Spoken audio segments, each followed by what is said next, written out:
Oman के समंदर में क्या हुआ? एक हमले ने दुनिया को क्यों चिंतित कर दिया? दुनिया सो रही थी, लेकिन अरब सागर के पानी में कुछ ऐसा हो रहा था जिसे देखते ही देखते कई देशों की सरकारों को अलर्ट होकर लगा। ओमान के तट के पास एक व्यापारी जहाज अपने तय रास्तों पर आगे बढ़ रहा था।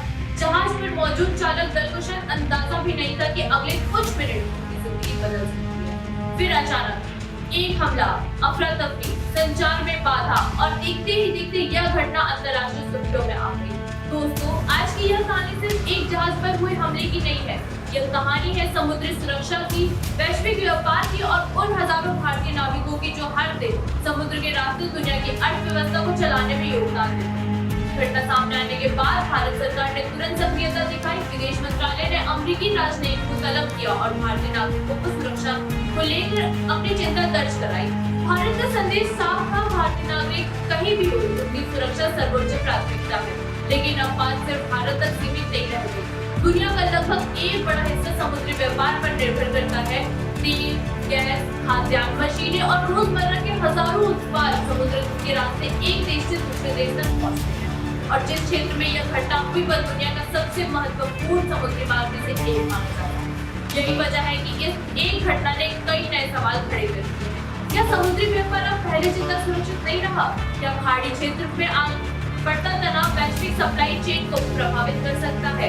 और सबसे महत्वपूर्ण सवाल, क्या आम नागरिक और व्यापारी जहाज उन संघर्षों की कीमत चुका रहे हैं जिनसे उनका कोई सीधा संबंध नहीं है? विशेषज्ञों का मानना है कि अगर इस तरह की घटनाएं बढ़ती है तो बीमा लागत बढ़ सकती है, जहाजों के रूट बदल सकते हैं और कई देशों के लिए व्यापार महंगा हो सकता है। यानी असर सिर्फ समुद्र तक सीमित नहीं रहेगा, इसका असर दुनिया के बाजारों तक दिखाई दे सकता है। लेकिन इन सबके बीच एक और तस्वीर है, उन नाविकों की।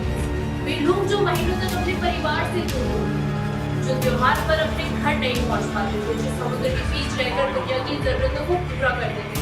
जब ऐसी घटनाएं होती है तो सबसे बड़ा डर सिर्फ सरकारों को नहीं लगता, सबसे बड़ा डर उन परिवारों को लगता है जो हर दिन अपने प्रियजनों के सुरक्षित लौटने का इंतजार करते हैं। फिलहाल पूरी दुनिया की नजर इस मामले की जांच और आगे होने वाले घटनाक्रम पर टिकी हुई है। भारत की लगातार स्थिति पर नजर बनाए हुए है, लेकिन इस घटना ने एक बार फिर साबित कर दिया कि दुनिया चाहे कितनी भी आधुनिक क्यों ना हो जाए, समुद्र आज भी वैश्विक राजनीतिक, व्यापार और सुरक्षा का सबसे संवेदनशील जगह है। और शायद यही वजह है कि ओमान के तट के पास हुआ यह हमला सिर्फ एक खबर नहीं, बल्कि आने वाले समय के लिए एक बड़ी चेतावनी माना जा रहा है।